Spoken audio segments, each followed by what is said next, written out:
Getting Well, closer and hello. closer to the holiday season, or to the Christmas. Yeah, we are We're in inching holiday. perilously towards Christmas. Ooh, Yeah.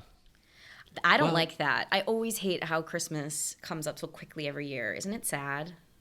the buildup is definitely more exciting than the day of. Agree. So I really want to just, luxuriate in this time. I could always Which, use an yeah. extra week of buildup. Well, yeah, it's like we're so close that I'm already like it's over. That's exactly how I feel. It's It's done. over. I Yeah. know. And I just So, glanced. It was like the 10th yesterday. Like that's oh my god. yeah, it's unseasonably like warm in New York City. Like it's not doesn't feel like Christmas. Hate. Well, we've been trying to capture the feeling of Christmas for the last few weeks here on this Well, I pod. think we finally nailed it. I might agree with you. This one felt the most like Christmassy. Yeah, I'll say hello, what's up? Thanks Oh. so much for tuning in. You're listening to Star Vehicle Pod. Okay, done. Yeah. Now, what I want to say is, I feel like you and I, we tried to start on Four Christmases with our movie watches, and I think that we got so, like we got done dirty. Like I don't know the verbiage I want to use. Like we got so traumatized by Yeah. the lack of Four Christmas. times over. Four times over, there was no Christmas spirit in Four No Christmases. Christmas spirit. So I think we've spent the last 4 weeks trying to get it back That's what desperately. it really Feels like colored. that. It really colored our approach to Christmas because Yeah, it we really were in did. such a Christmas hole that we had to climb out of it fast. So we were like, let's just inject the most Christmassy movies that we can find. Yeah. Like I don't think we had plans to do today's movie. I think we both Not until agreed. yesterday. Not until yesterday afternoon. We both no one was looking for this movie. We had no plans to do it. I No, truly I had feel plans like, to watch it in my personal life, but not, okay. but not for this. I truly feel like had we not misstepped so hard on Four Christmases, we Yeah. wouldn't be here today. We wouldn't be here today. We would not be here today. We would have felt satisfied. We might have moved on. We might have recorded it something else. Something else, but We did last week. Last week we didn't do a Christmas movie. We just, I mean, they won't know that. But personally, the last release that we did was a Christmas movie. But It we've was. been building, we're and building that backlog. this one felt very Christmassy, It did. and I liked it. also want to say, so we mentioned we didn't decide to do this one until yesterday. Right. I want all readers at home to know Stephen pitched this one. I And did. He pitched it as it's like Under the Tuscan Sun, but in Scotland. And was I wrong? No, I was not wrong. I Under the Tuscan Sun. was dying. Under the Tuscan Sun is my favorite movie of all time.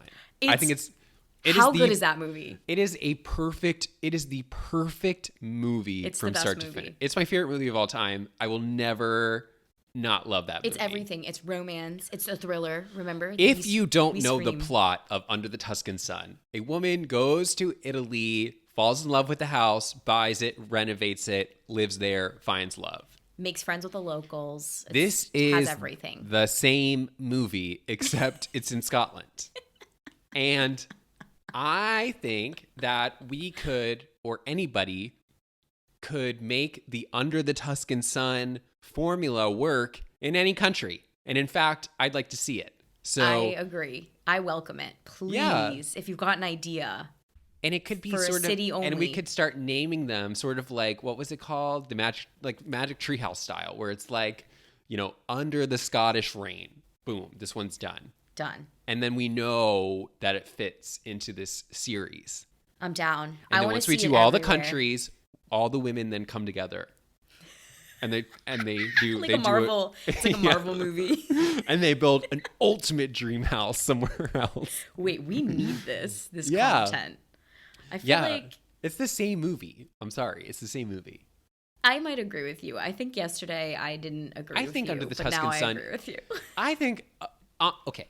Under the Tuscan Sun, under the Scun. Tuscan Sun is arguably better. I will have to admit. Okay, Like, at least we're I would conceding. rather watch Under the Tuscan Sun. Because you showed me their scores. Well, okay, good point. I was about to You were get getting there, there? but Oh, I'm sorry. let's speed up. So I'm a when pusher. I was looking up A Castle for Christmas, if you Google it, the first thing that comes up is the associated Rotten Tomatoes score, and it is shocking to me that Under the Tuscan Sun has, I believe, a 65% on Rotten Tomatoes. That's not fair.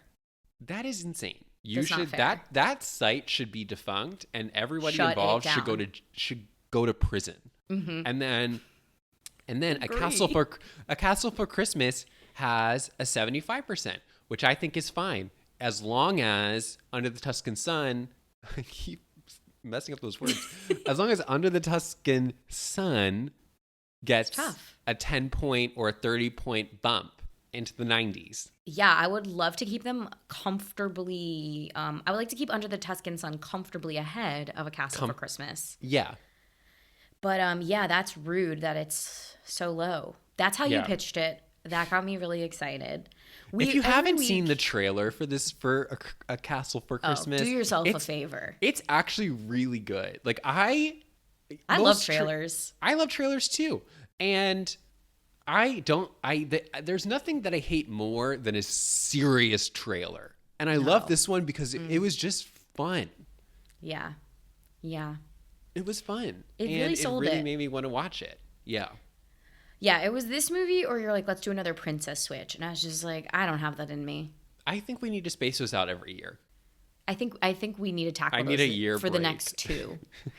As much as I enjoyed the first one, I do need a break. Yeah, I enjoyed it. I don't need to revisit it just yet. Yeah. But, I know it was my suggestion, but I really do think it was the right call. Oh, yeah. I'll give you that. It was the right call. I didn't have any other ideas. I just like to clue everyone in on what's going on behind the scenes. I think the way we pitch these to each other is pretty great. Yeah, this is all done over text. Hear me out. It's like Under the Tuscan Sun, but in Scotland. Scotland.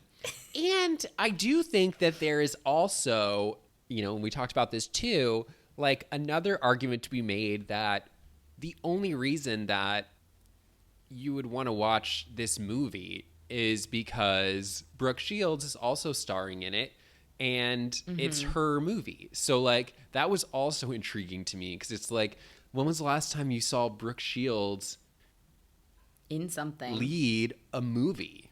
I know. I might tune in for her. All of these like straight to Netflix movies. And I was pleasantly surprised. Yeah, all these like straight to Netflix types. It's like what separates me from I want to watch that from hell no is the star attached. So this was a hell yes, because I do love Brooke Shields. Because they could have plugged anybody into that movie and pushed it out, and I'm sure it would have gotten views. But I think by adding in Brooke Shields, I think they're trying to do something with it.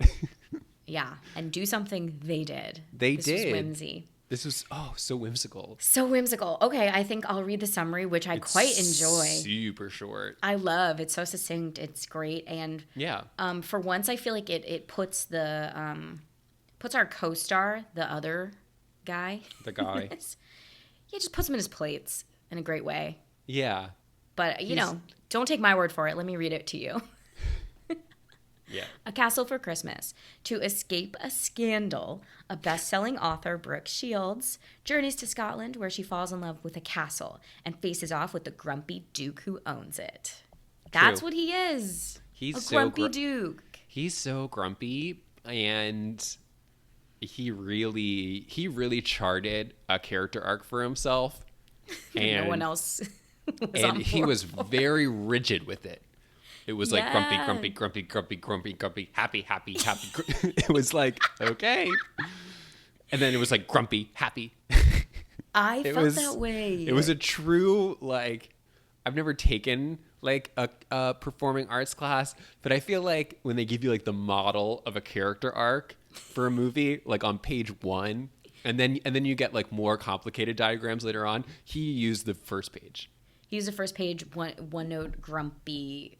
No. Grumpy to happy. Man. I have such a hard time with stuff like this. I have such a hard time with let me be horrible the whole movie, but then they have to fall in love. Yeah. And you can go ahead. No, I was going to say that what the movie does a really good job of is it lobs all these problems at you. Problems with the castle, problem with the town, problems with him. But you never, ever see the impact of those problems at all. And the benefit of not seeing the impact is that you don't need solutions. Because there are no issues in the movie. Like, there are not a one. The biggest issue... They talk about a ton. The only issue that actually has an actionable consequence that needs a solution is that the taxi breaks down in the last 5 minutes. Other than that, there are no actual problems that lead to, like, people having to figure things out, which I love. But it creates a space where, like, the man doesn't really have to change his character or, like, hold himself accountable for, like, all of the really mean things that he says to Brooke Shields throughout the movie. I know. I'm just like, how are we going to make this work? Because, there's like a turning point in every movie like this where they do have to like be like, wait, I actually love you. And I'm like, what's it going to be in this movie? Yeah, because one of the things that the movie doesn't have, which usually solves those problems, and it's usually our favorite, is that like the movie doesn't have a fun and games section where normally the two leads are able to kind of drop their charges against each other and realize that they're fun to be around. The movie doesn't have he kind of just keeps it up the whole time until the end. So it's kind of funny because there's never a moment where they address like how mean he is. I know, he's so rude. Wait, and do you want to know what I felt really robbed of? I felt What? really robbed of that home reno thing, that home renovation angle that there was in Under the Tuscan Sun, where you get to watch her put like a dilapidated old house back together. Exactly. Like they missed it. They set up all these problems with the castle in the beginning. Yep, and leaky, then they it's cold, there's no heating. electricity. It's like all she did was redo her room. That was it. Yeah. I mean, we'll get into it. We're definitely getting like way ahead of ourselves, but I think that this is the preamble, so don't you worry. Don't worry. But just to circle back, we loved it. Loved the movie. To circle back, it was whimsical and absolutely so funny and fun. So go give this a watch. Anyway, so of course, the first thing that I thought when the movie started, of course, they show you the title. You know what the title is because you clicked into it, but it shows you on the screen. And I just thought like that, the title, A Castle for Christmas, is funny because it's the response to the question, what do you want for Christmas? And I'm like, that is the funniest thing to ask for because it's something a child, right? A castle. I'll have a castle, mommy. And it was like, it's very funny. You need a dollhouse? Yeah, exactly. It's like, okay, we got you a castle. But it was really funny to me to think about like, just like the literal idea that she wants a castle for Christmas and then she buys it. And then the time jumps in this movie too, which we'll talk about, but it's just like a month later, 3 months later. So it's like 90 days flies by in the blink of an eye. She started her quest for the castle in September. It's very strange. It's very strange, funny. like what they're doing for those 90 days together in the castle. I mean, anyway, but the movie doesn't begin so the opening. In the castle. We're in New York City. Happy to see her. Love New York. It's a character. Yeah, it's a character, and then like interspersed with these shots of New York City, we also get like these covers of books, like very generic books that she's like a writer of serials or something. Romance novel, something. And I guess we're being told that she wrote these books. Yeah, because her face is very big on the cover of all of them. Her face is very big, but what was hard to piece together, and it took me a minute to realize this, is that everyone in the world has read these books. Everyone across space and time. Everyone has read these books. Doesn't matter where. That was unclear from the start because what they are really signaling is, like you just said, like she's kind of like a romance writer, and it just didn't seem like a book series that transcended Yeah, space, time, gender, everyone, preference, age, everyone sexuality. Right. So she's going on she's going to the Drew Barrymore show. Very topical. A really nice touch. I had a little crisis because I was like, doesn't Drew Barrymore shoot in Los Angeles? But she does not. She shoots in New York. No, she does shoot in New York. But what's funny is when she rolls up to do her appearance on the Drew Barrymore show, and we've been getting these signals like in a previous call that she had with her editor, like they are suggesting to us that she's been canceled, right? Yeah, like they are not happy. They are riding out front with signs. There are people rioting on the streets. Like they have taken to the streets. They want this woman dead. And I'm like, I was nervous because I was like, oh God, like, are they going to make like a very uncomfortable, like, cancel culture thing? That's what I thought. Where I thought she did something very bad. Something very bad. Because I was like, oh, that's going to be tough. Because, like, how do we start with somebody who like so said something unlikable, egregious, right? Yeah, I was thinking like a Roseanne Barr sort of scandal, right? But lo and behold, she sits down on the couch or on an opposite chair from Drew, and we find out that she killed off a character. She just killed off a character. That was it. That's it. And people are pissed. People are pissed. And she thought that Drew Barrymore was going to be a safe space, but Drew lights her up for it too. She's like, goes, I got to agree with them. Damn, Drew. It was so bizarre. I was like, okay. I'll go along for this ride. I wrote, this feels like a documentary. I hate this. I'm so uncomfortable. It's too real right now. It's too real. And I was just like, okay, as somebody who lives in New York City, I'm like, okay, guys, like, I think we can survive this. I think we can handle it. This made me feel embarrassed to be a New Yorker. If this was how we were going to react. I think everyone forgot the next minute. To a novelist. Like, killing a character. Also, okay, if you're going to have the novelist kill a character, I think it has to be Harry Potter-esque. I think it has to be, like you said, it has to transcend a little more. It's got to be like a Game of Thrones kind of kill off. The fact that these seem to be romantic.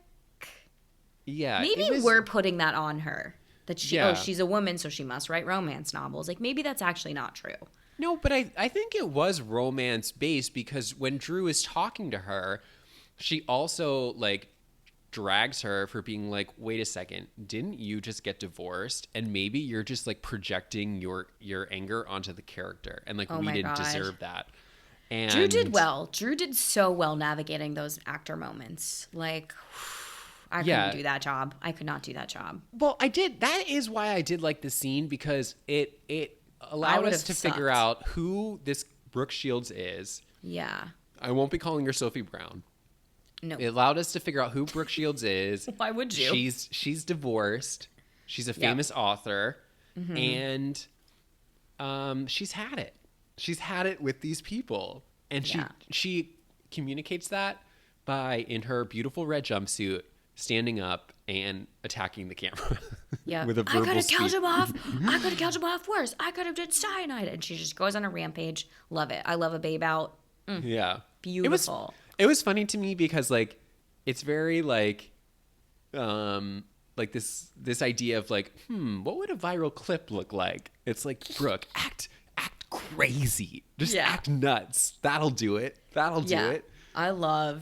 I just wrote that this opening, this few minute of an opening, because quite actually it's a couple minutes. It's all my favorite things, okay? Yeah. This New York City skyline, the books, we get right into it. And then, the opening line of the movie. Do you believe in love at first sight? Oh my God. Me neither. And then you find out it's like the opening line of her book. Yeah, because she only repeats it 3 more times. More times after that. It's funny. But I love those first few minutes. Well, Ugh.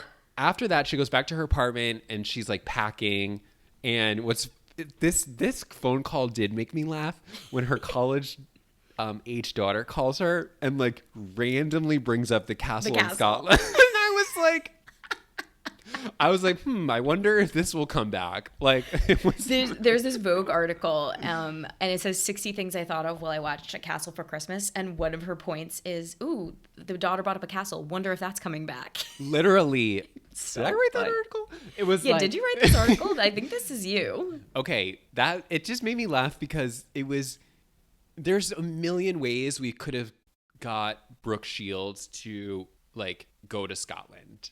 Yeah. But like the fact that her daughter just brings up this castle was funny, especially because like what they were a little bit confusing about at this moment was that they were sort of like suggesting like it was her grandparents' castle. And I'm like, I know. wasn't. It wasn't at all. And he moved away so soon. Like he was a child when the grandfather moved away from the castle after he defiled it upstairs. It would be like your daughter one day being like, "Hey, Mom Chanel, remember that place your dad worked, that office building? Wouldn't it be cool to go visit it?" It would be like, "What? No."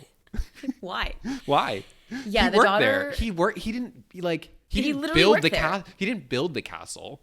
Yeah, and he got. She says like in the exposition like that he got kicked out when they were young.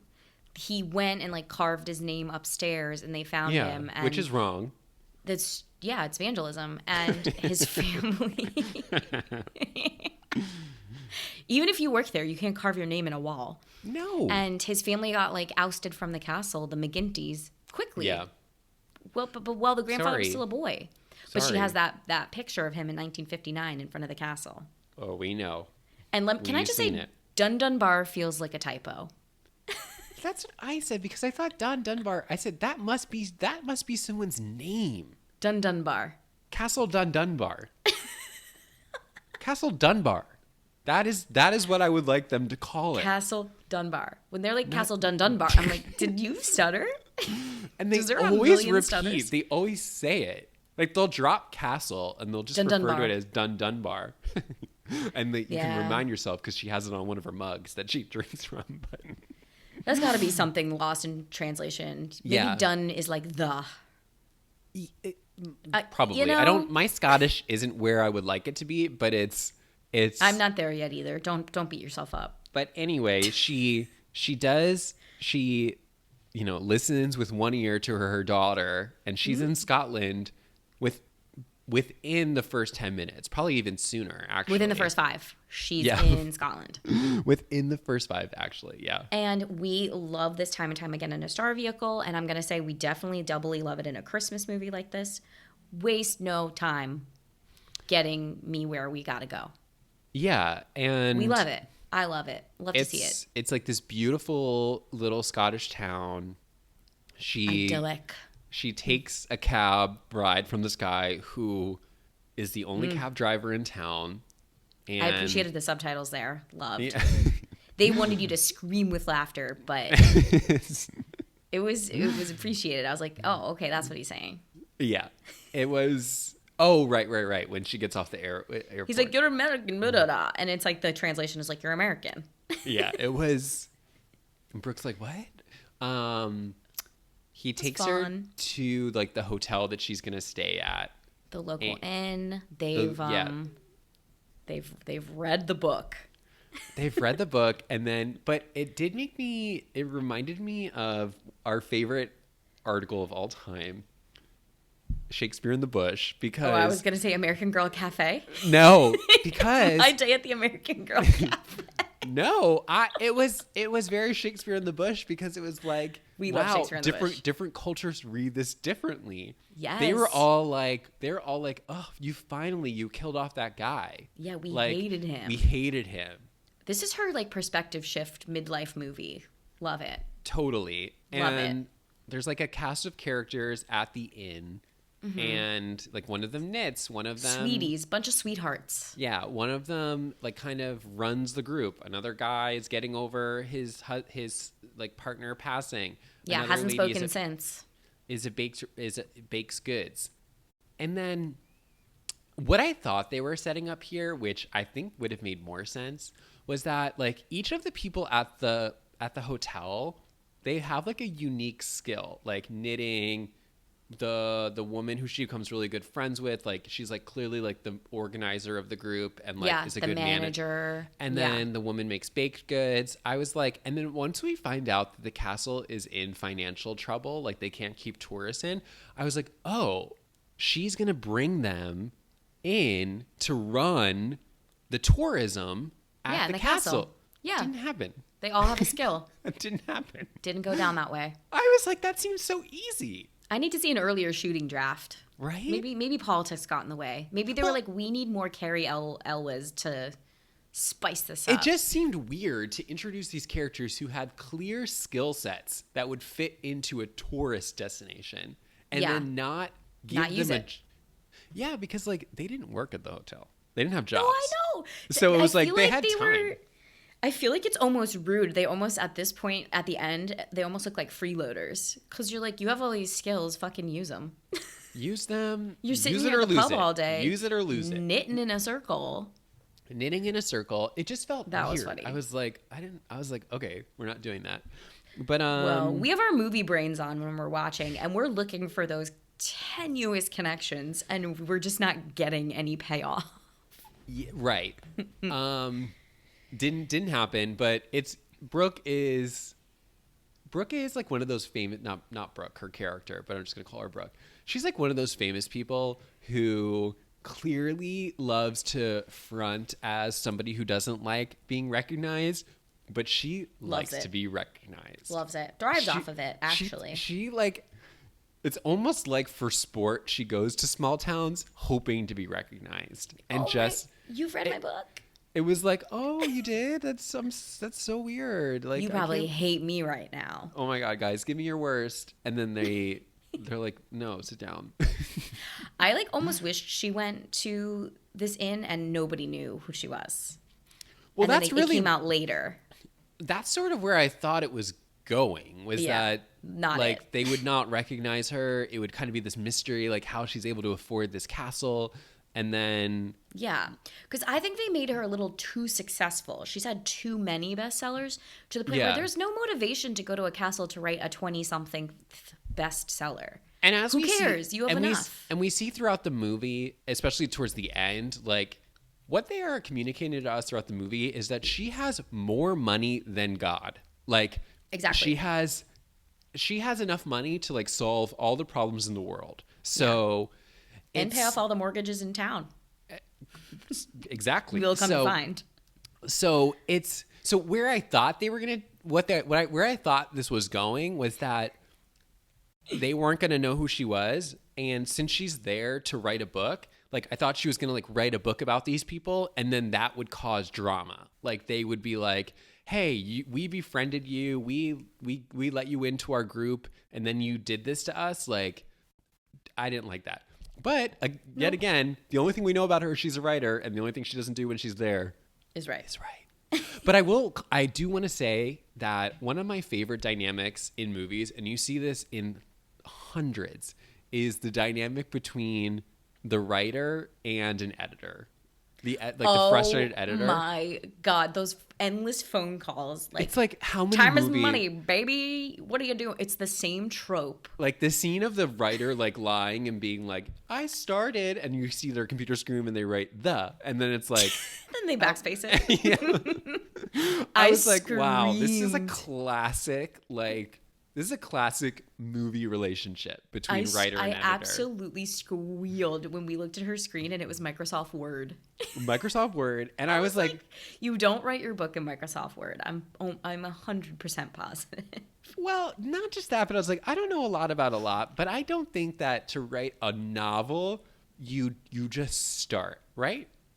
I know. I wanted to see her note organization. Cards. It would have been cool if we saw her click off of an outline and onto a blank page. Right. But you're right. Like this tropey shorthand of like, yeah, I'm 20. I'm already broke the first chapter. Cut to blink, screen cursor blinking. Yeah. The glow of the white page staring her in the face. Right. Love it. Love it. What I was also waiting for, and like this just shows you like how wrong I was about this movie, is like typically when there's like an editor like this, 9 times out of 10, at a critical moment in the movie, the editor arrives on scene to pull the check. person, Yeah. right? Yeah. I was like, okay, that didn't happen. That didn't happen either. Nope. She was just on FaceTime a bunch. Kind of there. I think she was there to mark time, which is always appreciated. Like I always appreciate that.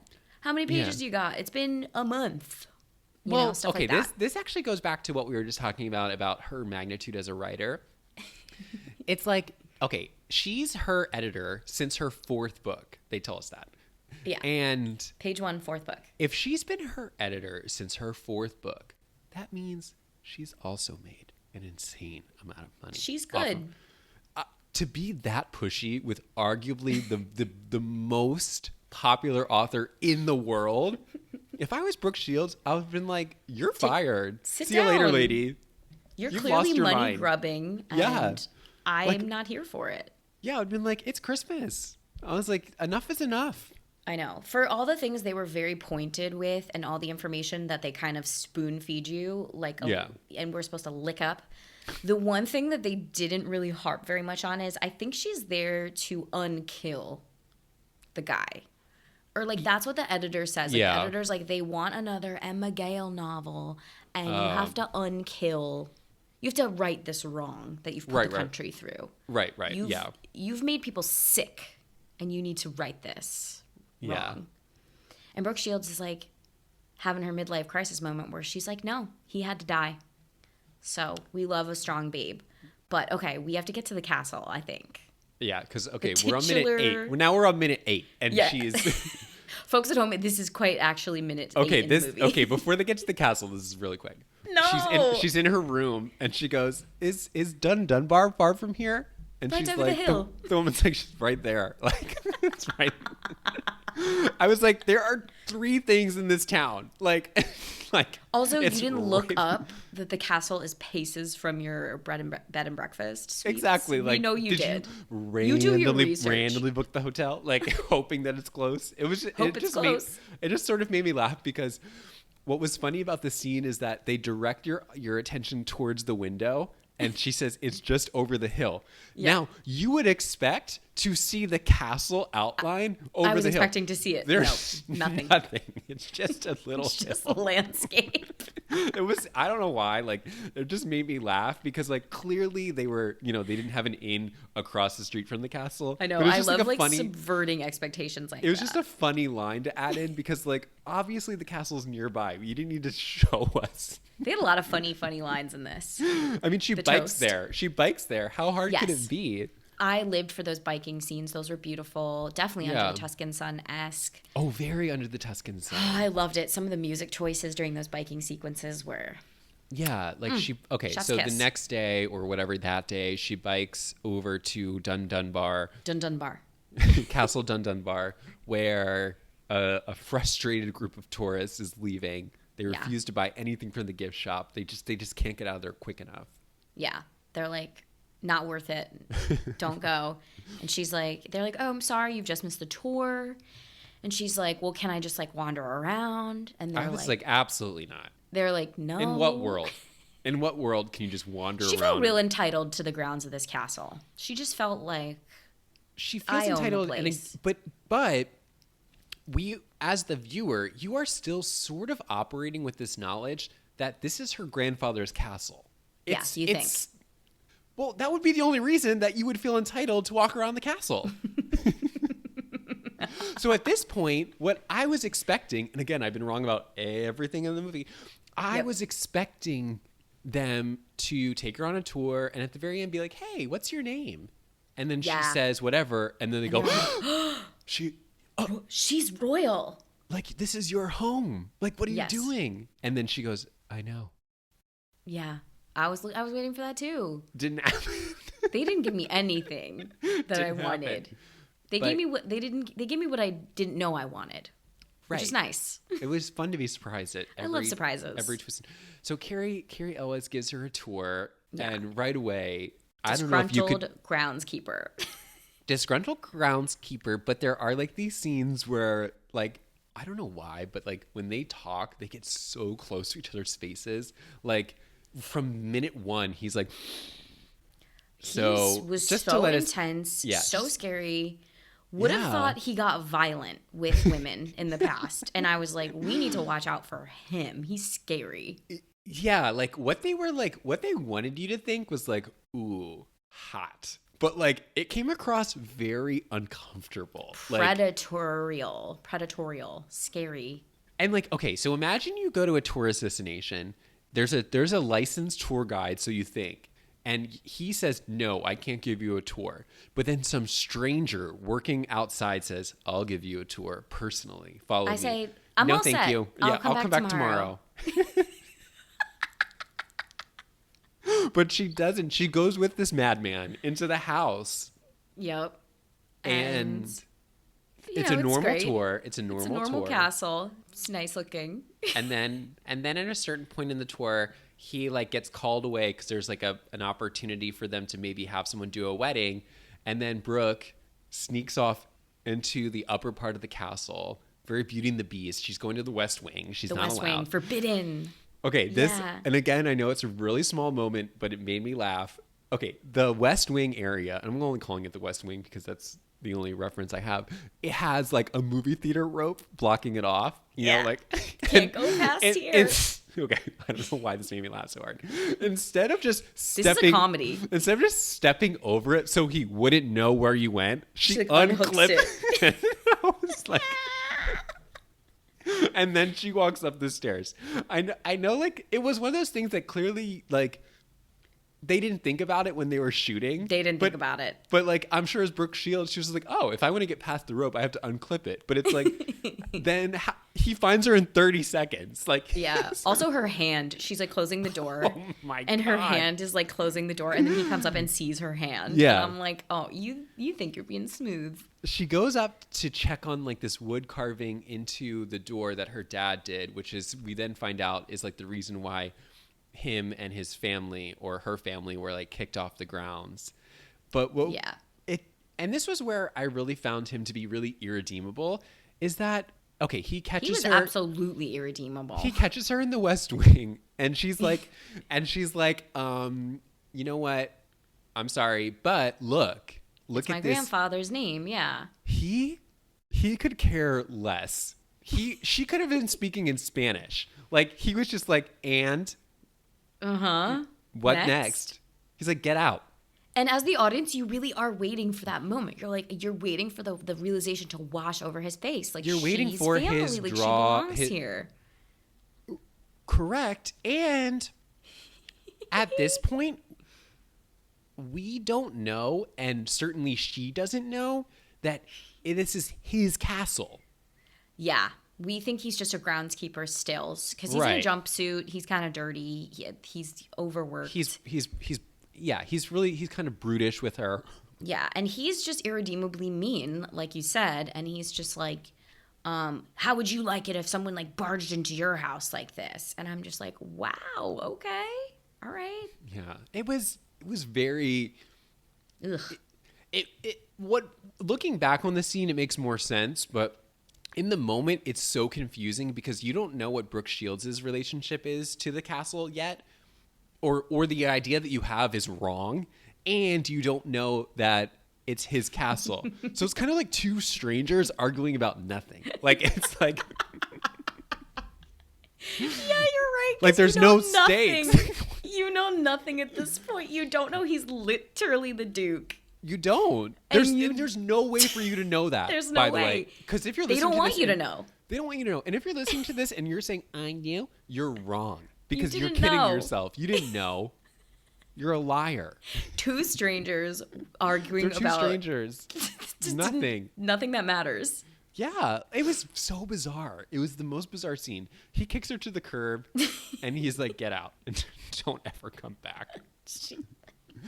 And then she goes back to the Castle Inn. I think that's what the place is called, right? Yeah, it's like the Castle Inn. Yep, so cute, such a good place. And okay, maybe if I was Scottish, like the interdynamics between Ireland and Scotland, I guess, would make a little bit. I think it must color this movie. The idea that he's Scottish and then her family was Irish, working for them. I feel like that must play a part in the movie. Yeah, I didn't totally get it. Lost on me. It was lost, but I feel like it must add like some sort of texture to the movie because like what we find out is her father's family name was like McGinty, and she's Irish. The movie takes place in Scotland. I don't know. I felt like it was there for a reason. I just didn't really understand like what the dynamic was between those two different like cultures kind of like colliding at this castle. But I feel like there must be something to it. Yeah, I think I think what they're hoping is that you're a stupid American watching this, which, hello, hey, I'm right here. I think I didn't dig into it at all. So like, I think my like assumption was like, oh, they're like brothers, like they're kin, like brotherlands, Ireland, Scotland, holding hands. Like it's they're funny the same. though because at the end of the movie, they're family. At the end of the movie, when she goes back on the Drew Barrymore show, they mention this idea where Drew is like, oh, isn't that in that area that's Ireland and Scotland? It was very weird. Remember that at the end of the credits? Yeah, I'm like, okay. Okay, I can't do anything with this information, but it's just something that I feel like because is important. If something's mentioned in a movie, you kind of lean in and you're like, remember that for later. And they circle back to it. They circle back to it at the end. And you're like, what's that for? And you're right. It's unclear to me. I think there must be some dynamic there. I don't know. Because there has to be. Go ahead. My thing is like the scarier dynamic, the scarier thing that could have happened is like they're at war. Well, I think and I'm like, this is an easy breezy movie. I think there's just some sort of like power dynamic in play where this Cary Elwes character is Scottish. He owns this Scottish castle, and the people that worked on the land and took care of it were Irish. There just seems to be some sort of like dynamic at play where, to your point, like it wasn't dumped in the movie for no reason, but the reason is still unclear. Agree. Yeah. I think and also it's the ruled, it's like his ego is about to get really bruised because he was the ruler, the ruling class, and he, the worker bee is about to buy his castle. Yeah, exactly. Spoiler alert. Exactly. So anyway, she goes back to the hotel and they find out that the castle is for sale. Yep. Lucky for us. The one thing I wish they would have told us is how much the castle was. I'd love a price tag. I would love a price tag. To make the crux of the movie about her buying the castle, like, tell us how much it costs. You said this in the beginning. They can't give us that information because then they have to, like, then there has to be solutions, and they don't want you to have they don't want to have to deal with solutions. Yeah. So, like, if her overinflated down payment, deposit payment, could keep them afloat for months. Yeah. They don't want to put a number on that. They just want to. They just want you to say. They want you to say this. Her down payment can keep us afloat for 3 months. Okay, so it's just like a generalized. Because if her down payment was, I don't know, $100,000, I'm like, that feels low for a castle. Yeah, okay, so what they're telling us is that it's not cheap, and they're putting it in terms that only make sense in the world of this movie. Okay, got it. So she decides on the whim to buy the castle. She has to go back, unfortunately, to buy it. And then she's shocked to find out that Cary Elwes is the owner of the castle. The smug Duke. And she's like, I can't believe this. Your Honor, your Grace. And he's like, actually, I don't know what he says actually. Actually, it's your whatever. Who cares? Yeah, it was... It was strange because he's like shooting pots in the air. Right? Yeah, he's like clay pigeons, I think they shoot. Yes. There's a tea table right next door. Yeah. And what we find out is that like he rejects her offer because he doesn't want some American coming and buying it.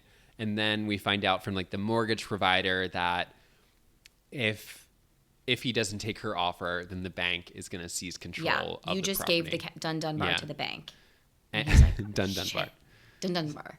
So they eventually decide to do the deal, and with this very weird term that she has to move in immediately. Weird, yes. And he's going to stay there. He's violent. I'm scared of him. For 90 days. And her deposit is non-refundable. Mm-hmm. And it's like in escrow for 90 days. And she's like, okay. Mm-hmm. She wants this castle bad. So she agrees. Yeah. It was a weird terms because the 90 days, she basically has to survive living with him. It's the Hunger Games. And if she moves out, she loses her deposit. So it's That's wild. It's a weird premise where it feels like what they think it feels like is it feels cute, but it actually doesn't because they've only had 2 interactions and they've been very, very negative. So now they have to live together. Overwhelmingly negative. They have to live together and like she's going into his lair, not the other way around. Like he knows where everything. Yeah, secret hiding places, dungeons. She's playing on his turf. I was like, so scary. I was like, I'll sleep at the hotel and I'll come here during the day. I would sleep at the hotel too for the 90 days. Also, I thought this is going to be the 90 days of him showing her how much work, because he does make a point to say this. He says, I'll get her out. She doesn't know how much work Dun Dunbar is. Yeah. I'll show her. So he thinks he's going to show her how hard of a job it is to upkeep a castle, which I actually think is a valid point. It's a lot of work to keep up the grounds. My point exactly.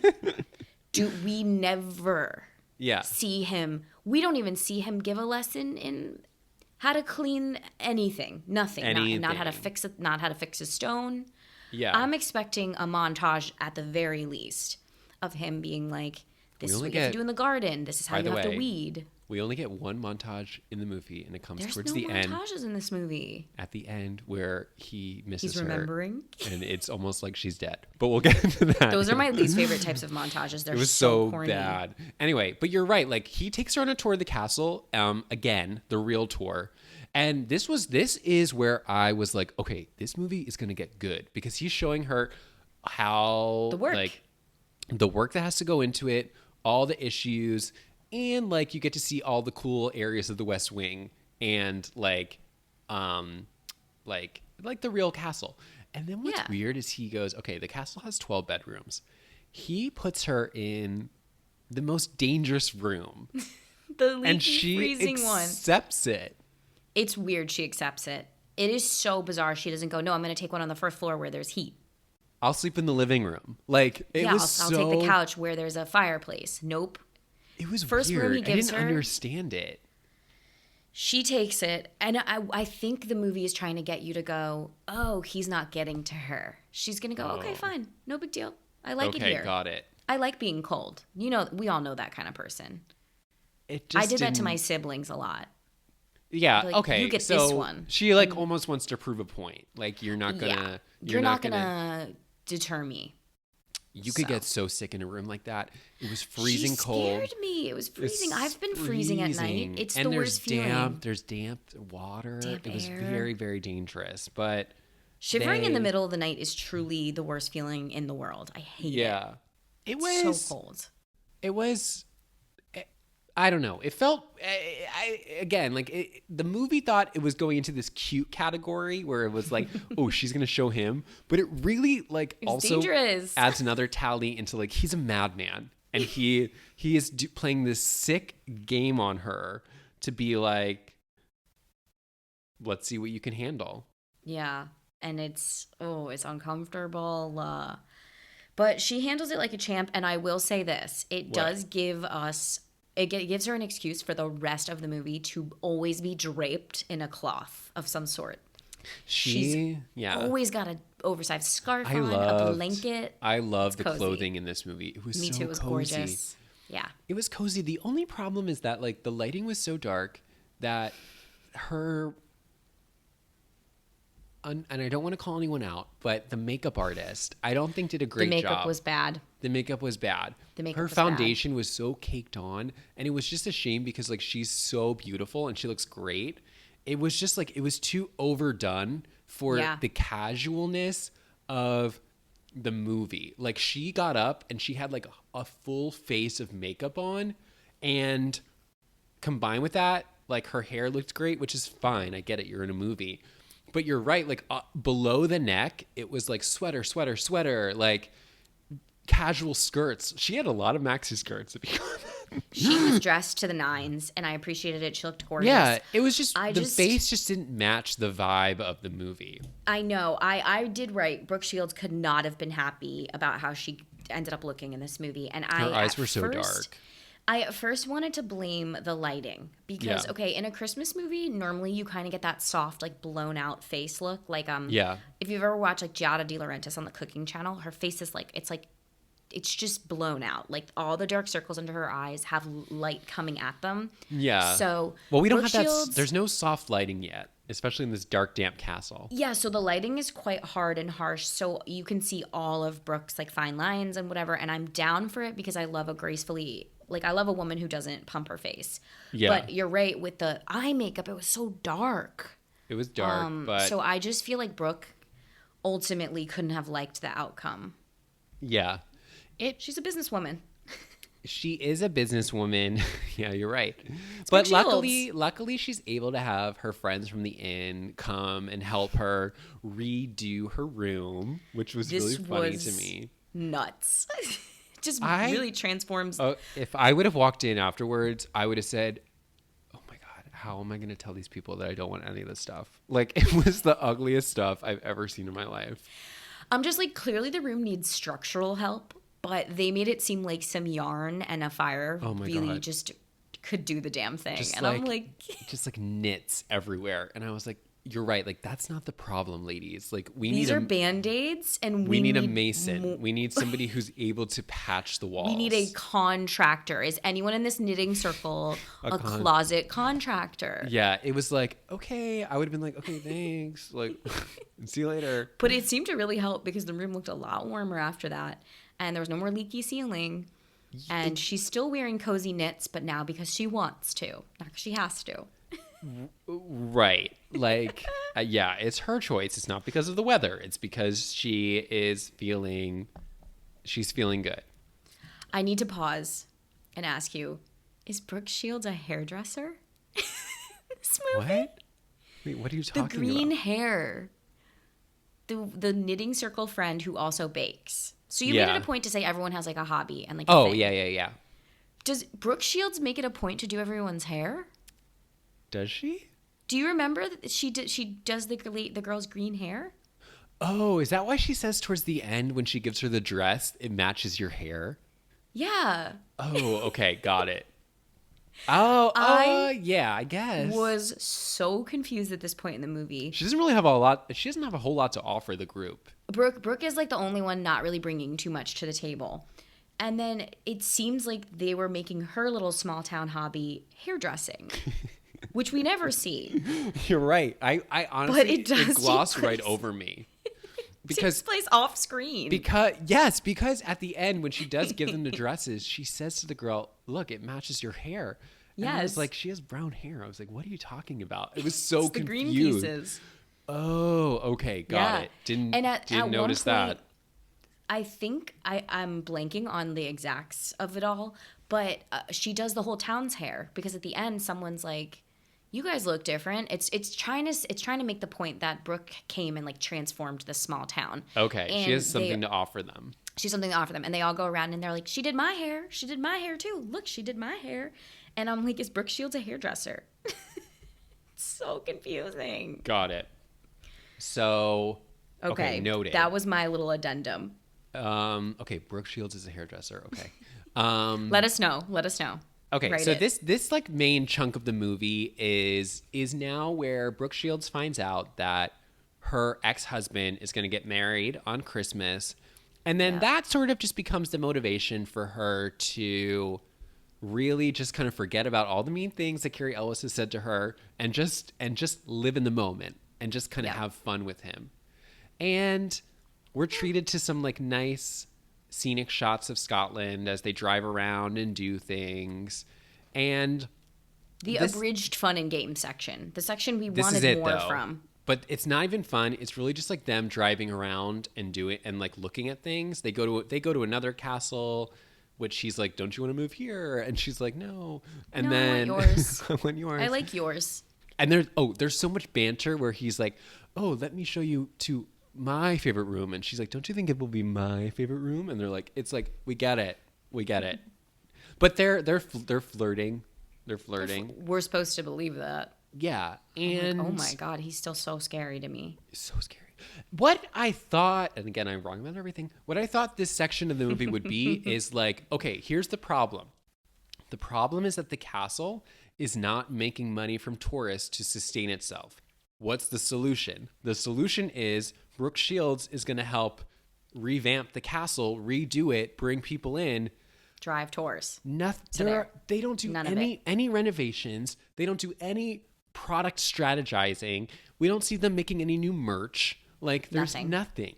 It's very strange. She's fashionable. She's a hairdresser. They could have made a shirt look great. I'm confident. The Dun Dunbar salon. Like they could have made this into a spa. So it's like that would have been cool. I'm like, Dun Dunbar salon. Struggling to remember the events of the middle section because what you're supposed to keep in mind is that she is spending 90 days and 90 nights with this man, and before you know it, all of a sudden we're like, oh, it's almost Christmas.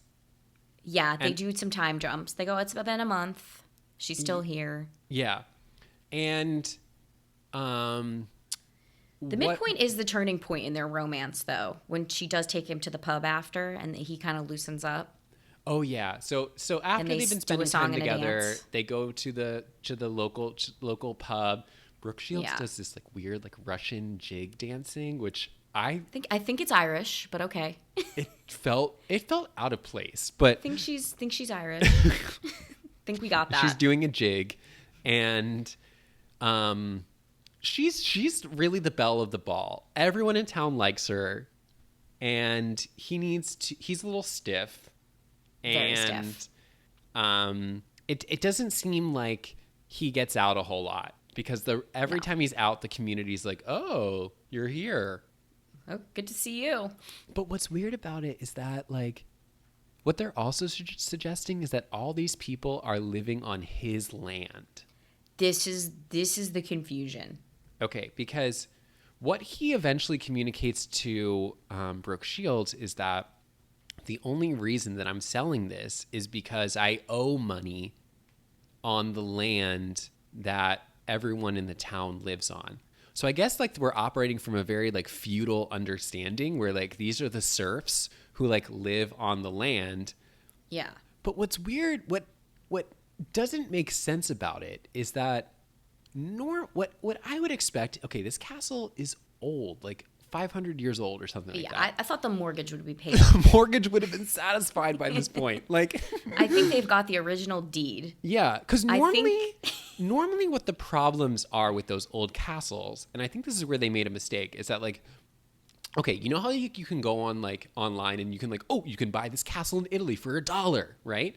But come fix it up. Yeah. But the laws in those countries say that if you own it, you're required to keep it to a certain historical standard. Yeah, and most of the it's people gotta be history. So most of like the royals that own those places, they can no longer afford to keep them because they just can't pay the maintenance.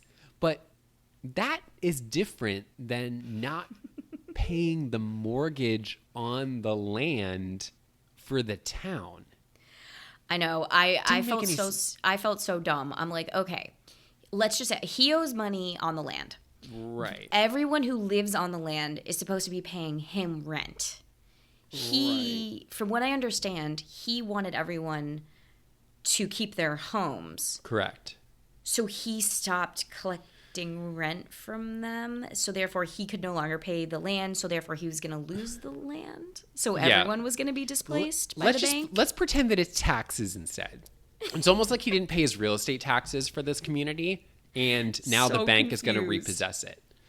But I just didn't understand that. I'm like, okay, if everyone lives on land that he owns and pays him rent, right? And then they make it a point to be like, he's such a good person. He didn't want everyone to lose their homes, so he's keeping the castle afloat. Mm-hmm. I'm like, if they pay him rent, he needs to raise their rent. I Like, think the what's problem, the logic here? the problem is that like the movie interchanges like the word rent and mortgage a lot, and I think it gets confused on itself because I didn't even try to unpack it. Because at the honestly. very end, Brooke Shields says to the townspeople, "I paid your mortgages, and I'm going to pay all your mortgages." Yeah, and you'll never have to worry about it again," implying that these people own their homes and are just paying mortgages. Yeah, To the bank. Is he the to bank? the bank. Is the castle the bank? No, not anymore. I'm so confused And by that logic, but it was supposed to make you think he's a good person because he's protecting these people from losing their homes. Somehow. He's getting props for selling the castle and using that money to keep everyone else afloat. How they are all financially interwoven is unclear. No idea. But we'll just go with it. Maybe it's like a town of, it's like a socialist town. Everyone pays into the pot. Yeah, something like that. He feels responsible. I don't know. Either way, it's just like the relationship between the townspeople and him is very bizarre because it's like, it's like who's scratching whose back, like. You know, like I'd be mad at every townsperson ever. I'd be like, you're literally the reason I can't pay for this castle. Well, right. Because if the problem is that they are not paying their share, then that's one. It's like, who's bailing out who, really? What's the deal? Mm-hmm. It's at that point in the movie, though, that the way he's grumpy and mean, A, is supposed to make sense, and B, is supposed to make it so everyone forgives him. Like, he's grumpy when he comes down to the local pub. Yeah, he's in a bad mood. Everyone forgives it because they understand what sort of a stress he's under. And because they know where their bread gets buttered. They know where their bread is being buttered. And ultimately, they're just like so thankful that he's a good person that they're like, we're going to let him come here and, be grumpy at the local pub. Right. I'm like, okay. Right. But I think to your point, like this moment is also supposed to signal to us like, oh, he's a human with feelings and like he's not Mr. Stone. Because when they go home, this is when we get a little smooch. Or almost smooch. I can't remember. Yeah, I think this is the kiss. They stand at the foot. Are you talking about when they stand at the foot of the stairs? Well, they go home after this night and they stand at the foot of the stairs. Do they kiss or not? I'm at it right now. I think they don't. I think they decide to hug. Yeah, they just hug. Okay. But it's supposed to be ripe with sexual tension. It is. It is very... I was like, I don't know if I could fall in love with this guy. It's very ripe, and... I can't do the I'm going to be absolutely horrible to you, but you're going to see the best in me thing anymore. This is like the problem with fairy tales. I can't. Yeah, but after this, I think to your point, Lo, like what the movie's saying is like either buy it or don't, because what we're telling you is that they're in love and let's go. Because after this, it's like, okay, Christmas is on the horizon and we have a lot to do because they go and get a Christmas tree, which was fun. I love seeing them get a Christmas tree. They get like the most gorgeous tree ever, like in the world. Beautiful. Snowy. Yeah. And nice. I love this section because the way that they transform this castle into Christmas time was stunning. Beautiful. Everything we missed. This is what I want to see. This is what we wanted. Yeah, like it's snowing, the lights look beautiful, like the castle, again, for an institution with no resources, seems to string out this amazing light display. I mean, it looked like the White House. Like it was like beautiful. A tree in every room. And this is the way she's changing things. She's like, this is gonna be the first year we're gonna have a Christmas party at the castle. Yeah. And it really is the people's castle when you think about it. It's the people's castle. The people's castle. So she's kind of bringing the people back to their castle. Yeah, because you're right. Because like something else that comes out in conversation is that like, and this is like a theme with her father or grandfather was like the castle and the people that live there have a very distant relationship with the people in the town. Like, and that's symbolized with them throwing out her grandfather because he vandalized, even though that's a crime, vandalized the castle. We're not on board for the vandalism, you guys. Well, okay, that part. Like, I know we're already past it, but it did make me laugh when It's funny. Okay, first of all, he etched in 3 letters, and when she shows it to him, he goes, "Never seen it before." I'm like, how? How? It's very big. You could see it. You could see it from a mile away. It's huge. Okay, yeah. So anyway, they're putting the castle together for Christmas, and you're right. She has this wild idea to have a Christmas party to invite all 10 people who live in the town too. It's literally 10. There's 10 people. We don't like at the party. At the party, there's no one that we haven't already met. Yep. Which is I I like. like. Small, I mean, that's how a teeny, party town. should work. You don't invite strangers, but I loved it. It's too good. It's so tropey and amazing. and then so all this section is like building up to the party, like getting ready for it. They're all coming by to decorate, coming together. And then Brooke Shields is like, "What am I gonna wear?" And she okay. Classic. Okay, does she finds this dress? She finds a dress in the Forbidden Wing. In the Forbidden Wing. And it's very modern. It's very modern. It has a real modern cut to it. It's a little costumey, but it's not a dress from, let's say, 300 years ago. Nope. It's very now. Not even close. But what's funny is, okay, she doesn't know who the dress belongs to. And don't worry, it doesn't become a plot point. But Doesn't matter at all. But she puts You think it does. Again, okay, she puts this dress on. Yeah. And then he catches her trying it on. And the first thing she says to him is, "Oh my God, like, I'm sorry if this belonged to someone who was very special to you." And I go, "Oh my God, who wore this dress?" It's going to be like his mother's dress. He's going to say something. It's going to floor me and I'm going to cry. No answer. Nothing. And then he goes, "You shouldn't be wearing that." Yeah, and then they do another one of those eerily close face-offs where you're like, "Get out of her face. I'm scared of you." And she goes, "You're mad at me over a dress?" Again, like, this would have made it's a great opportunity to insert a little bit of information. Like, obviously someone wore the dress. Just say it. Say that It was could have my been him. mother's. It could have been him. It could have been his dress. That was my dress when I was a boy. Oh, when I was a boy. I made it. How about that? It was like, okay, there's no... It was my grandmother's. Nothing. Something. There's no explanation for this. And my ex-girlfriend, my ex-wife would love any of those. All of those are good options. So anyway, they kind of have a little tuffle here. But this is where they seal the deal, which is shocking. Right. That's what I'm saying. Like, they have this argument. Yes. And then he's standing in his room. Yeah, he takes her to the bedroom. You know what that means, folks at home. We don't need to shocked. spell it out for you. I was shocked. And then I think the messaging is so bad. It is so damaging. He is scary. My alarm bells would be going off. My gut would be saying, "Get out of this man's face." But also, like, imagine when he opened the door and he looked at her, he, like, goes, like, "Oh my God, you are the most beautiful That would have been amazing. You looked expat stunning. I've ever seen." You're the most beautiful canceled author. Jesus Christmas. Wow. Because the messaging is something that I'm deeply uncomfortable with. It's just like the line between aggression and sexual tension to me is too close in this movie. Well, it's too close. We're running out of time, so he has to seal the deal. So he does. He takes her into the bedroom, and it is a very PG, nice time. We just got away. We don't see it. So... And she looks beautiful. It's fine. She looks good in the dress, but it's just so scary. They've solidified their relationship, essentially. They've consummated it. And then... Biblically. And then... Not in the eyes of the law, though. Not in the eyes of the law. And then she goes, like in the next scene or a scene later, you know, now she's thinking realistically. And she's like, "Hey, I will own this castle in 3 days. So... Yes. Let's make a deal. You can stay here."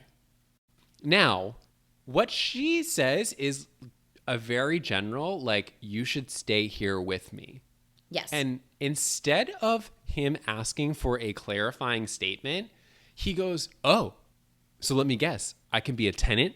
Or, oh, do you want me to just live here for free in a room? Or Or let me get this. You want me to be your boyfriend? Yeah. And rude. So rude. It's like she didn't say any of that. She just said you took should it that stay. way.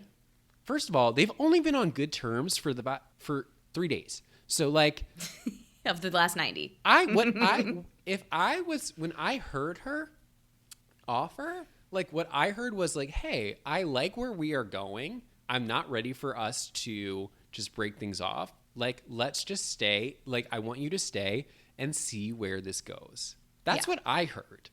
Yep. Which didn't seem unreasonable. Nope.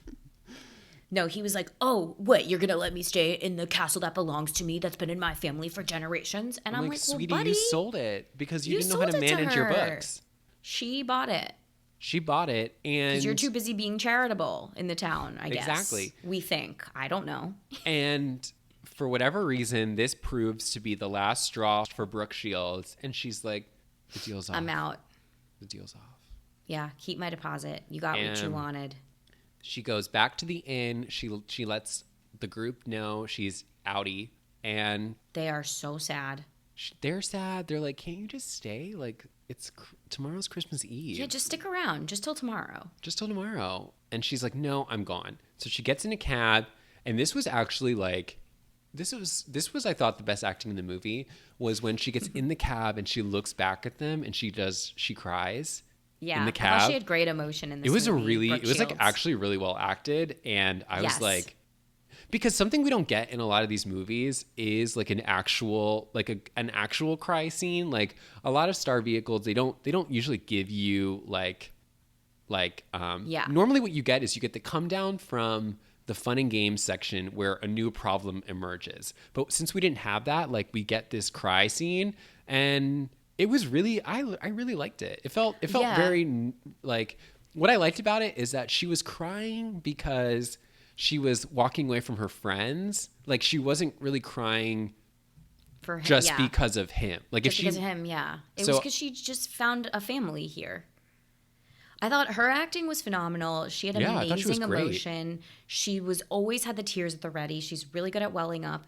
And I want to tell you that the dog was great as well. Hamish, the dog. Phenomenal. You know, I think that like good actor. When we talk about like what these stars communicate, like with Brooke Shields, you get a very like grounded, earthy like presence. She felt very real to me. Like she did. Sometimes her reactions to events were like out of her control because that was just the writing of the movie. Yeah, it's the scripting. But like her presence on screen, I found very comforting.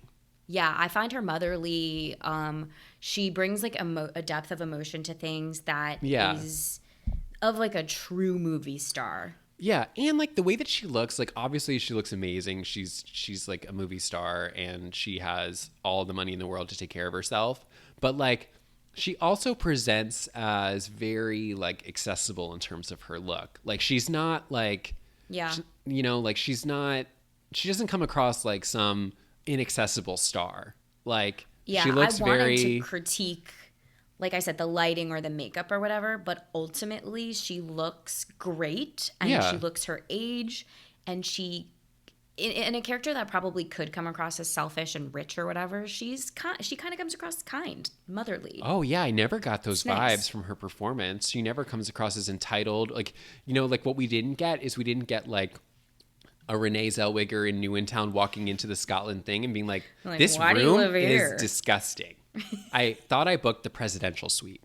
And they're like, this is their presidential suite. No, like she's very kind to everyone. We live in Minnesota. Why? Like we never got the Shakespeare in the Bush. You know, the way that, I really did expect Brooke Shields to come in and be like, this place is a dump. She doesn't. She always appreciates it for its beauty and its connection to her father, which I think is cute. Right. So she leaves the town. She's crying. But the only taxi in town can only get 3 feet down the road before the taxi car is dead. And he's like, you're going back on foot. So yeah, it's very Cameron Diaz in The Holiday. Yes, exactly. One of my favorite star vehicles ever. Literally, yeah. She can only get like 3 feet up the road and she has to go back. Starts breaking down, run home in stilettos. Only Brooke Shields has to wear flats the whole movie because she's too tall. Literally. Oh yeah, she's Her always in agent. She's always in Yeah, flats. she's always in flats. Because do you remember in the beginning, her agent goes, "Stop looking so tall. It's intimidating." Oh right. But I thought that was cool. she goes back and they're like, everybody's in cahoots. They're all like not gonna allow her to leave the town, and Yeah, they're gonna trap her. and like she doesn't commit to going to the party, but she just says she's gonna stay. So she stays. It's the next day. It's the next night. The inn is empty because everyone else is at the party, and she Castle. The at people's the castle. At the people's castle, they've opened their doors, and she gets a little snowball against her window, and she opened it up, and this was funny. The next snowball hits her in the face, but Ha ha ha ha ha. Star but people. it's her Knight in shining armor. her knight in shining armor, and Her he's like angry, emotionally angry unavailable, narcissistic beast. That's right. Has come to find her. and he's like, I don't even remember what he says. Christmas lights. He literally is like, all right, let's go. Yeah. He's like, let's go. But she kind of closes him out and he rides away, and then she snowballs him in the back. Oh, right. And she's like, I'm coming. Wait, get a horse for me. And they hop on horseback and they go to the party. Which is just over the hill. And then they make it in the it nick looks of time. fun. Yeah, I love the party. It was really intimate. There was like I said, like 10 people. There was food for 500. But and In the there was- ballroom. and like 3 million bottles of champagne. And they are all dressed beautifully. She got them all dresses from Saks Fifth Avenue. Saks Fifth Avenue. They're like, we can't wear dresses from the castle. And she goes, Saks Fifth Avenue. It would have been funny if she was like, you're right, you can't. That's why I got you. That's why I got you these. You're right. You didn't buy the castle. I did. You're but right. You don't have these a are from castle. Saks. So You don't they have a castle. they all get beautifully dolled up. They go to the party, and okay, this part did make me laugh because It's again, a funny movie. because I don't think I don't think they really chewed over what they were saying, because so the party is going, it's beautiful. Brooke Shields is wearing her modern Scotland gown. Carrie Elwes goes up to make a speech. In flats. In flats. He gets up to make a speech. Keep in mind that he doesn't own the castle anymore. He goes, and I am promising you from here on out, I will host a party here every year for the rest of it. I was like, I don't think you can make imagine that promise. that would be like me going to your house and being like, we're gonna have a party here every year. it's like your mom like looking over like, what? Like, it was very weird because Oh my god, my it was cheeks like, hurt. I'm laughing it was so like, hard. what? No, that's weird. That's not. Did you consult her? So So good. So they have like a little dancey circle. It's they have fun. a little dancey circle. They dance, and then he gets up again to like introduce what sounds like her, but then he says granddaughter instead of daughter, and her daughter comes out. Yep. Cute, sweet. She's cute. She's like really trying to like make her moment in the movie. And She gave her character a backstory. I don't know this actress, but I'm gonna give her applause and say she really worked it out in her mind where she was. She worked it out, and I thought they actually looked like decently similar to each other. Like they actually nice. look like mother and daughter at appropriate ages. And we find out that she didn't go to her dad's wedding. She's here, obviously. She's like, I'll go to the next one. I'm And like, Brooke Shields is like, you're bad. You're so bad. You're so bad, girl. But they have fun, and they party all night, or probably till a responsible hour. Probably till midnight. Probably till midnight, stroke of midnight, because then she owns the castle. Yep. And she kicks him out. That would be so funny. Oh my I'd God. die. And then the next morning, like, she walks down to the living room area. And this is, again, I was like, why couldn't she sleep here? Like, the living room is beautiful. Beautiful. It's like, it has, like, a fire. It's well kept. And her daughter brings her one of the most gorgeous hot chocolates I've ever seen in my life. Beautiful looking hot chocolate. Like, non-melting hot chocolate, too. Non-melting hot chocolate. And Carrie Elwes comes in, and he goes, I have a wee little gift for you. And he gives her a locket. A locket. That she's already worn. We think. We think. We think. I don't know. It was thank God they don't spend any more seconds on it, because as soon as she like looks at the locket on the tree, the camera zooms out and we get a nice little aerial shot of the castle all beautifully trimmed. Pulls out from that window. Yeah. And it's like, it was a really wonderful way to end the movie. You know, I wish them the best of luck as a couple, but I don't know. I don't know. I don't think they're surviving the year. It's hard because like it's like, really, what is he gonna do? Like, I don't know. I'll leave that to them. Now? I'll leave that to them to figure out. But I think I could see it going. I could see it going south. I just remember being like, "What is this locket? It has no meaning to anything. We haven't seen it before." No. But maybe we have in the previous scene. But it looks. We did see it in the other scene, but we just didn't. In the same way that the dress that she found in the home should have carried some weight, but didn't, the locket, we didn't even get a scene of her announcing that she found it or was wearing it. And we also didn't get any information about like who it was. And I'm trying to think what I wished it was. Because, and I think like part of the reason why we're feeling this way is that if you go way back in the beginning of the movie, in the original tour, the first thing that he points out to her is that, like, as soon as you walk in, to the left is this stained glass art. And he goes, oh, it's from, let's just say the 4th century. It's not. That's too old. But just, like, pretend. That's what he says to her, like, everything in this castle has a story and history. So, it primes your brain to think that anything you find here has a history. Yeah, a story. Yep. But it doesn't. That's just something you say on a tour. It's just what you say. Yeah. Yeah, I kept wishing, like, okay, what if in the beginning she was like, my grandfather, he was 12 and rambunctious and he carved his name in the wall and then he hid a locket in the house. Something. Imagine? And she finds it? That would be a fun story. Would be so fun. But nope, none of that. We pull out, we pull away. Beautiful, beautiful aerial shot of the castle. It's snowing, it's gorgeous, it's Christmas. And then we have the post-credit scene. Post-credit scene, she goes back on the Drew Barrymore show. Back to Drew. And for another chaotic interview where it's Drew's shorthand is like a little unhinged in this movie. A little unhinged, but like just the way that they edited it, it wasn't like a straight shot of like the interview. It was like clip, clip. Jump cuts. And like Brooke Shields is coming across a little bit unhinged in the way that she's acting on the show too. Yeah. So, but I guess like it was funny. It was funny. It was like, I guess it was a nice balance to the original interview. And I appreciate a credit scene, so I'll take what I can get. Yeah, it was just fine. You didn't need it, but it's fun that it was there. Right. It was pleasantly received. But yeah, and we find out basically, just to tie it all up in a neat bow, Brooke Shields did end up writing a new book starting on Christmas Day called The Heart of a Warrior. It is not the old. It's like out with the old, in with the new. Yeah. And she uses her real last name now, McGinty.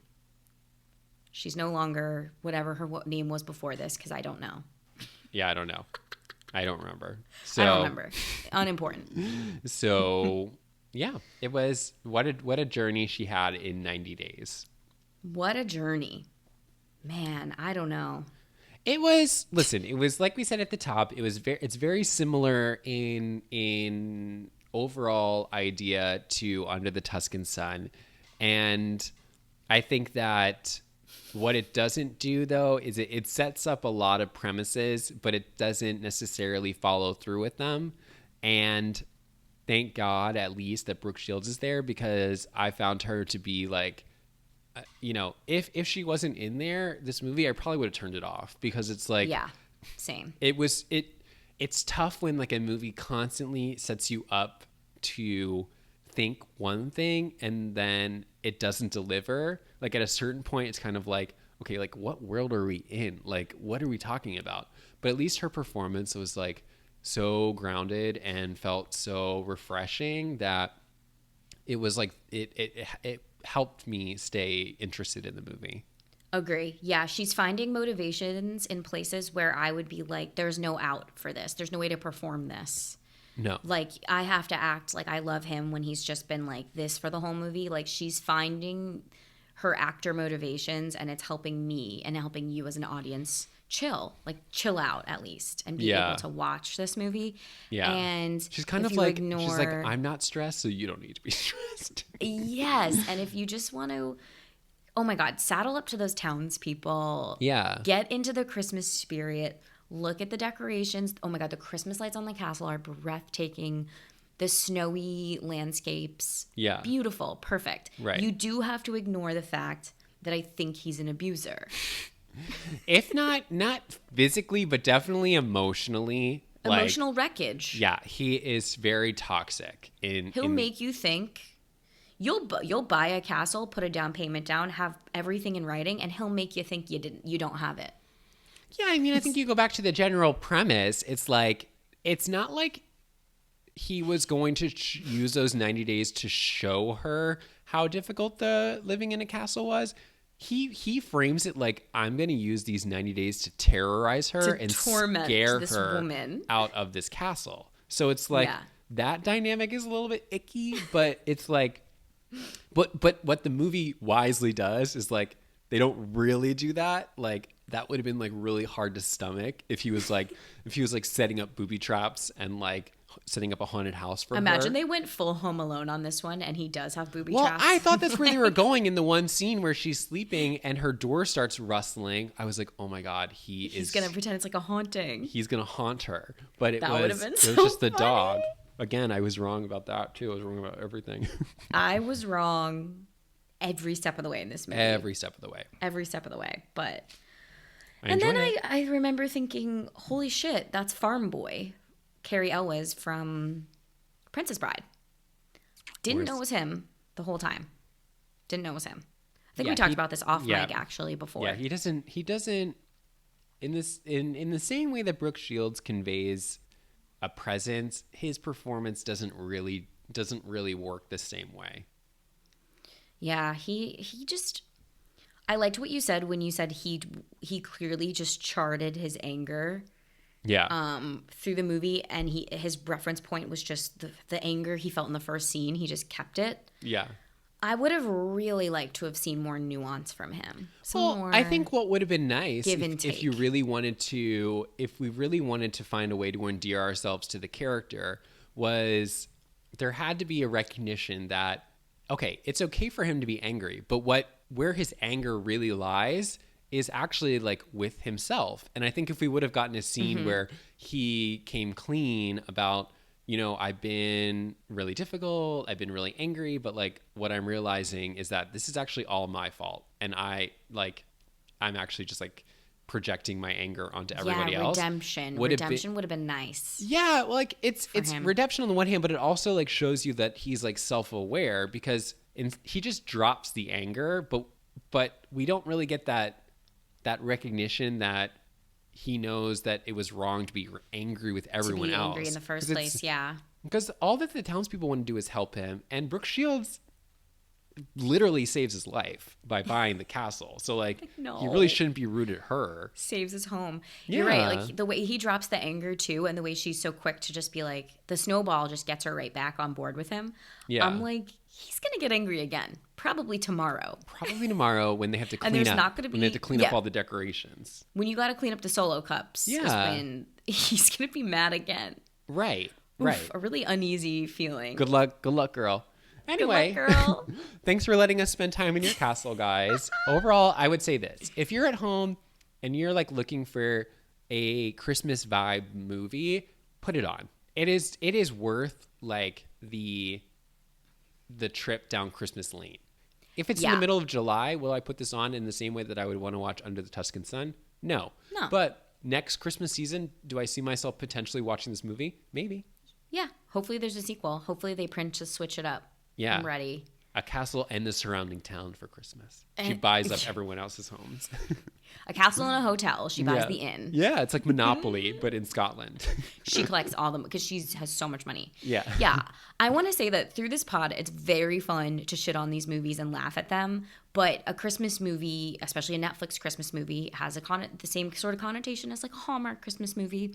And in terms of what it is, it's a 10 out of 10. It's a 10 out of 10 Christmas movie. It's a 10 out of 10. Elevated by Brooke Shields. Elevated by Brooke Shields. I mean, what a treat. Like, she didn't have to do this for us. No. She did. No. Maybe she wanted a paycheck. Maybe. Which we all got to eat. But Yeah. she didn't have to do this, I don't think. And she did it. Yeah. And she really lends a credibility to the Christmas movie genre, which, as we noted, can be cheesy and corny and, Yeah. problematic. Right. So, I think that's a good wrap up. It's a 10 out of 10 Christmas movie. 10 out of 10. Oh. And Now there's noise. your honey is home. No? No, he's home, but we can wrap up. Yeah, we can wrap up. All right. Thanks, Brooke Shields. Thanks, Carrie Elwes, I think. Yeah. Thanks, Netflix. And, don't forget to rate, comment, subscribe. And we'll see you next time. See you next time. Bye, guys. Bye, Steven. Bye.